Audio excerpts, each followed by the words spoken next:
Við erum búin að fá næsta viðmælandi hérna til okkur þáttinn, þetta hann Jónas, hann knattspyrnu þjálfari par excellence. Þú ert búin að vera fyrir vestan og svo ertu komin hingað á norðursvæði á Akureyri. Skrítið að ræða við þig gennum fjarfundabúnað því ég veit að þú ert í Bolungarvík, þar sem að þú ert náttúrulega með skyldur og annað. Bara takk fyrir að koma. Við erum hérna í þessum þætti að ræða svolítið ferðalög og það að taka þátt í ferðalög með þetta stór hluti af því að vera í íþróttum. Hvernig gengur fyrir þig að skipuleggja og annað slíkt ferðalögin sem að þú hefur tekið þátt í hingað til? Já, það gengur bara vel því að það er náttúrulega bara ákveðið ferli. Við erum að ferðast það mikið og ferðast það ofta. Þetta er bara orðið rútína. Við bara skipuleggjum með góðum fyrirvara og reynum að passa upp á að það sé allt klárt þegar á að fara. Er þetta stóra Excel-skjali? Ertu búin að, eins og Tinna hér myndist áðan í viðtali, ertu búin að skipuleggja árið fram í tíma? Þessum tímabilið, hvenær ferðirnar eru og leikir og panta rútun og bílaleigubíl og allt klárt?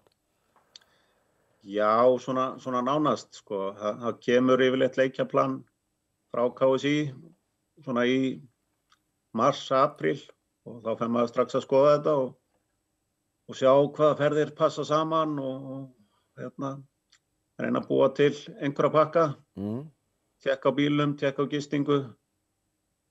En svo gerist það náttúrulega líka bara stundum með minni fyrirvara. Menn eru kannski orðnir vanir og ef við getum gengið ákveðnum hlutum, ákveðnum tímum, þá bara rúlar þetta svolítið sjálft, sko. Já. Það hefur svolítið mikið Jónas verið í umræðu núna undanfarið að það gengur svolítið illa að fá, eða gengur ekkert illa, það hefur komið upp tilviki þar sem að lið úr höfuðborgarsvæðinu er ekki að koma út á land. Hvernig er svona þín reynsla í þessu ljósi? Sko, ég náttúrulega var að þjálfa lengi á Akureyri og það kannski var ekkert rosalegt vandamál að fá lið norður þó að koma alveg fyrir einhverja frestanir. En eftir ég færði mig vestur að þá svona þetta meira vandamál þar og kannski svona mín tilfinning jafnvel að aukast frekar en að minnka, sko, því að það er einhvern veginn bara, já, ferðalagi vestur er erfitt og þetta einhvern veginn, ég veit ekki hvort að veturinn hafi áhrif, sko, stundum langt inn í sumarið. Já. Við höfum alveg fengið, sko, það að foreldrar treysti börnunum ekki til að fara vestur í júní þegar voru snjóflóð í febrúar, sko. Heldur þessi umræða meira heldur en sko, umræðan í samfélaginu sé svo að bara í vetrar umræðan sé að skemma þetta svolítið? Já, auðvitað eru eins og karvan og aðra vetraríþróttir að fá lið vestur veturinn og það gengur erfiðlega hjá þeim. En þetta hefur alveg áhrif inn í sumari líka, sko. Það eru lið sem foreldrahópar sem ekki að treysta börnunum sínum, kannski frekar yngri til að fara vestur. Já. En svo þetta líka náttúrulega bara að menn ekki kannski vanir þessum endalausu ferðalögum og að skipuleggja sig of seint og fá ekki flug eða fá ekki rútu og svo kannski enn annað að Reykjavíkurfélögin hafa fullt af leikjum og stundum bara nenna þess ekki. Það kemur alveg fyrir en sem betur verður það kannski undantekning. Já, við skulum að vona, sko, ég held að, eins og segir, þetta sé undantekning frekar en einhver regla, en það er þessi undantekningar sem að, sko, eins og Tinna réttilega myndir rétt á hérna áðan að það er þetta að þetta gerist með skömmum fyrirvara, það er búið undirbúið að plana eins og þú segir Excel-skjali tilbúið árið fram í tímann, ef það riðlast eitthvað svona leikir, þá er erfiðara fyrir bæði höfuðborgarliðin og náttúrulega móttakan gestgjafan að taka við þeim að því að það er svo skipulagið er bara þröngt.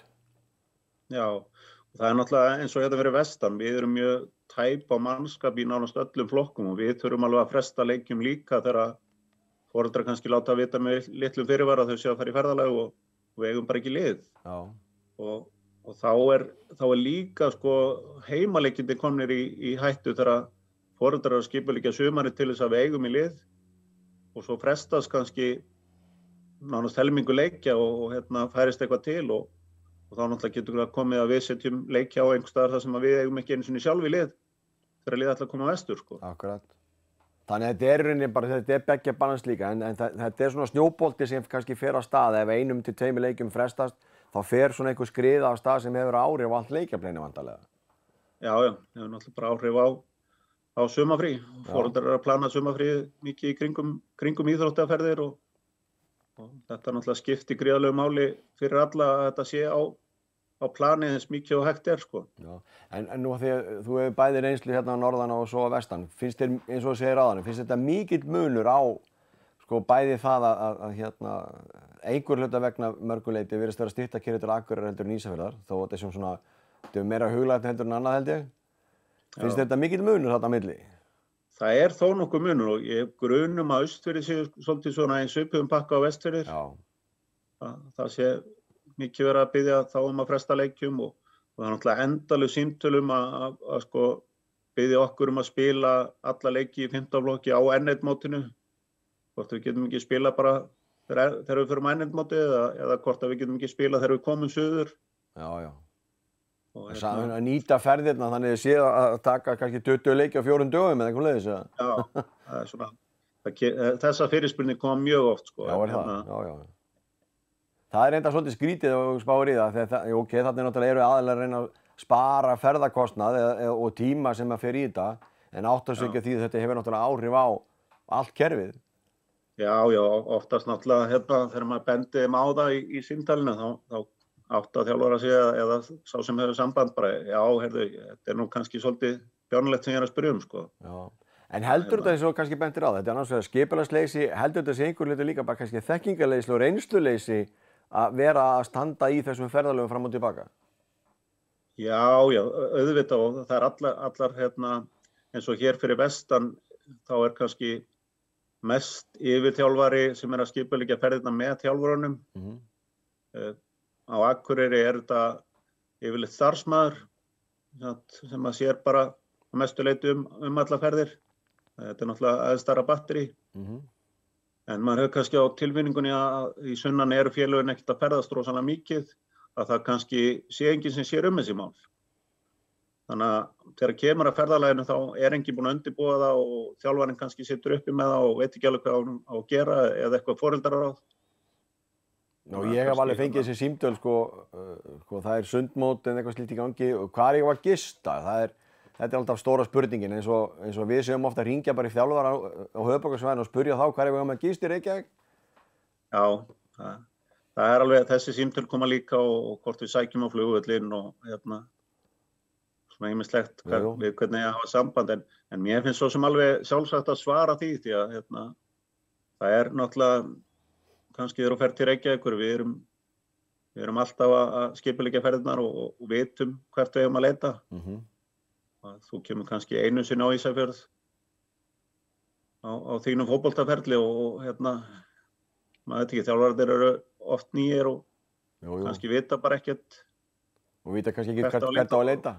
Þetta er bara auðvendast að hringja í þjálfarann sko. Já, og hann veit náttúrulega upp á hár við hvernig nátt að tala sko, sérstaklega í litlum samfélögum þar sem þú þekkir alla. Já. En Jónas, bara þetta er búið að vera frábært viðtal og þakka kærlega fyrir að gefa þér tími í þetta og bara gangi þér kærlega bara hjartalega vel í sumar og í þeim verkefnum sem þú tekur yfir hendur.